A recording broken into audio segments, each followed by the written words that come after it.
হে everyone, আসসালামু আলাইকুম। কি অবস্থা? কেমন আছেন? সবাই ভালো আছেন? আলহামদুলিল্লাহ আমি খুব ভালো আছি। তো আমি রহমান আবার চলে এলাম নতুন একটা ভিডিও নিয়ে। তো তার আগে বলো যে ঈদ সবাই কেমন কাটলো? আশা করি ঈদ সবাই ভালো কাটলো। যেহেতু ঈদ বলে কথা, মুসলিমদের একটা সেরা একটা উৎসব। তো যাই হোক, তো আজকের ওয়েদারটা একটু ভালো ছিল। ভালো বলতে মানে আকাশের অবস্থা ভালো ছিল, কিন্তু প্রচুর রোদ আর প্রচুর গরম ছিল, তাই এখানে একটু কাজ করতে একটু অসুবিধা হচ্ছিল। বারে সব বসছিল এখানে আর কি। তো যেহেতু 1 মাস রোজা রাখা, তো তাই হঠাৎ করে এরকম রোদের মধ্যে কাজ সবার একটু অসুবিধা হচ্ছে। তো আজকের কাজটা হচ্ছে একটু ভিন্ন ভিন্ন বলতে, আগের দিনকে একটা ভিডিও দিয়েছিলাম না যে রাতের বেলা সব লাইটিংয়ে কাজ করছে ঈদের জন্য। তো সেই লাইটিংগুলো এখানে খোলার কাজ চলছে, তো খুব অল্প সময়ের মধ্যে লাইটগুলো খুলতে হচ্ছে। যেহেতু আমরা লাইটগুলো করতে করতে অনেক দেরি হয়ে গেছিলো। লাইটগুলো করেছিলাম প্রায় ঈদের আগের দিন রাতে কাজ শেষ করেছিলাম, আর খুলছি ঈদের একদিন পরে।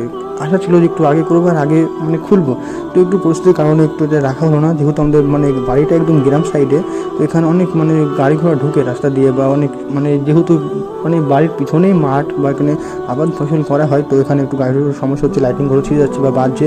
সেই জন্য একটু পরিস্থিতির কারণে এগুলো খুব তাড়াতাড়ি আমাদের কাজ শেষ করতে হচ্ছে, একটু করে নিতে হচ্ছে, কারণ এগুলো কিছু ঘন্টার মধ্যেই এখানে নাকি আবার গাড়ি ঢুকবে। তো যাই হোক, যদি কপালে থাকে তো সামনে বছর আবারও হবে ইনশাল্লাহ। তো সব ভাইরা একদিন রাতে কাজ করছিল, তো সেই সব ভাইগুলো আছে এখানে, ছোটো ভাই বড় ভাই সবাই মিলে এখানে কাজ করছে বলতে লাইটিংগুলো খোলা হচ্ছে এখানে। তো এখানে আমি দাঁড়িয়ে ক্যালমা করছি রাস্তা দাঁড়িয়ে। তো আমার এবং আমার বন্ধুর জন্য দোয়া রাখবেন, এবং আমার তরফ থেকে আমার জন্য অনেক অনেক দোয়া এবং ভালোবাসা। তো বন্ধুরা, আজকে ভিডিওটা এই পর্যন্ত। ভালো লাগলে চ্যানেলটি সাবস্ক্রাইব করে থাকবেন। আল্লাহ হাফিজ।